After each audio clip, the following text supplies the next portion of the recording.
ఆమె పూసల్ని తాకిన ప్రతిసారి ఆమె చేతులు బాధపడసాగాయి, ఉబ్బిపోతున్నాయి. కాని నొప్పిని పట్టించుకోకుండా పూసల్ని సేకరించడం మొదలుపెట్టింది.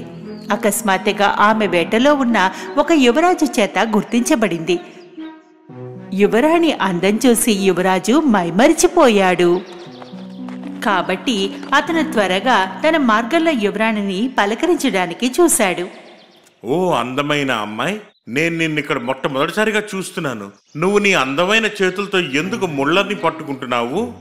ఎందుకంటే ఆమెకు తన ప్రణాళిక గురించి ఎవరికీ చెప్పలేకపోయింది. అందువల్ల యువరాణి సమాధానం చెప్పలేకపోయింది. అంటే అది నేను ఈ రాజ్యానికి యువరాజుని. నేను నిన్ను నా మహల్కి ఆమంత్రిస్తున్నాను. కోటలో తాను చాలా సురక్షితంగా ఉంటుందని ఆమె ఆలోచించి తన సోదరుని వేగంగా రక్షించాలని ఆలోచిస్తూ యువరాణి ఆహ్వానాన్ని